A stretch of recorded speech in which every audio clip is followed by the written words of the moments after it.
The vacuum of space was unforgiving, especially to the unprepared. Kira's ship, the Astral Seeker Asterisk, drifted helplessly through the Cygnus asteroid belt, its engines dead after a collision with space debris. As the ship's life support system slowly failed, Kyra felt the icy grip of resignation closing around her heart. As a Lumaran, she had always prided herself on self-reliance, a cultural cornerstone of her crystalline-skinned species, but now salvation seemed beyond reach. 3 cycles had passed since the collision. The emergency beacon blinked weakly, its power nearly depleted. Kira's violet eyes gazed out through the viewport at the endless sea of stars, wondering which one might be her last sight. The cold was seeping in now, and her translucent skin had begun to dull from its usual iridescent glow. That's when she saw it, a vessel approaching, sleek and unfamiliar. Not Lumaran design, not Galactic Alliance standard. The ship maneuvered with surprising agility through the asteroid belt, coming alongside her crippled vessel with practiced precision. Unidentified vessel, this is Captain Marcus Reed of the Earth ship Horizon Asterisk. We've received your distress signal, preparing to dock and assist. Please acknowledge. The voice that came through her comms was deep and steady. Human asterisk. Kira had never encountered one before, though she'd heard the stories. A relatively new species to interstellar travel, humans had gained a reputation for their unpredictability, adaptability, and what many species considered a baffling tendency toward altruism, even to strangers. Acknowledged, Kira responded, her voice weak. 1 crew member, life support critical. The docking procedure was swift and executed flawlessly. When the airlock door slid open, Kira found herself face to face with a human for the first time. Captain Reed stood just under 2 meters tall, with skin the color of the soil on her homeworld and eyes that reminded her of the deep waters of Lumera. His brow furrowed with concern when he saw her weakened state. "You're in bad shape," he said, stepping forward to support her. "Let's get you aboard the Horizon Asterisk." The warmth of his hand against her arm sent an unfamiliar sensation through her crystalline nervous system. Lumarans rarely touched one another outside of familial bonds. Yet this stranger, this human, offered physical assistance without hesitation. Aboard the Horizon Asterisk, the ship's medical officer, a woman named Dr. Talia, examined Kira with efficient care.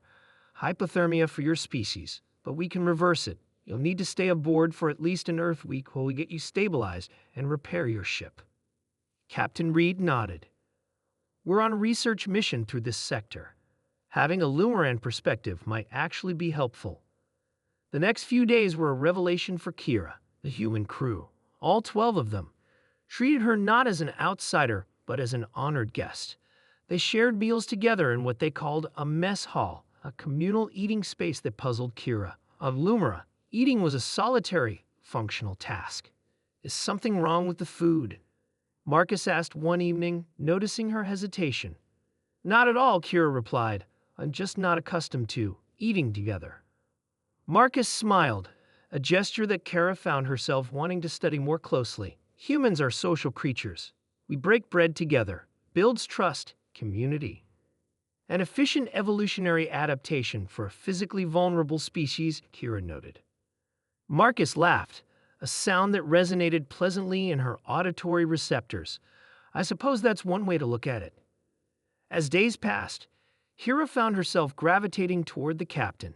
His leadership style fascinated her, a blend of authority and camaraderie that would be considered chaotic on Lumera, that seemed to inspire deep loyalty among his crew. She observed him in the ship's arboretum, tending to plants from Earth. A hobby, he explained, helped him feel connected to his home planet. His fingers moved with surprising gentleness for their size, caring for the delicate leaves. "You risk your lives to answer distress calls from unknown species," Kira said one day as they worked together on repairing her ship's navigation system. "This seems illogical." Marcus paused, considering her question seriously. "Maybe by some standards, but we believe that all sentient life, has inherent value, worth saving, even at great cost to yourselves." "Especially then," he said. That's when it matters most. Kira's crystalline structure seemed to hum with an unfamiliar frequency when he spoke those words. Her species valued logical progression, technological advancement, individual achievement. The concept of self-sacrifice for strangers was alien, yet undeniably compelling. On the final night before her departure, the crew held what they called a farewell dinner. They prepared a dish similar to a Lumaran delicacy, synthesized from their database. The gesture left Kira momentarily unable to speak, a rare occurrence for her. Later, Marcus escorted her to the observation deck. The stars stretched out before them, infinite possibilities in the darkness. "Your ship's repairs are complete," he said. "You'll be able to continue your journey tomorrow." "Yes," Kira replied, aware of a curious reluctance she'd never experienced before.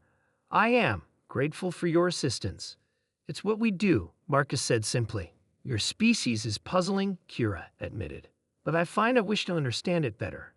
Marcus turned to face her, his expression open. "The Alliance research outpost in the Epsilon sector needs Lumaran expertise. It happens to be my next assignment." Kara felt her crystalline skin shimmer with increased luminescence, an involuntary response her species exhibited during moments of heightened emotion. "Perhaps our paths will intersect there." "I'd like that," Marcus said. As the Astral Seeker detached from the Horizon the next morning, Kira input the coordinates for the Epsilon sector into her navigation system. The logical justification was clear.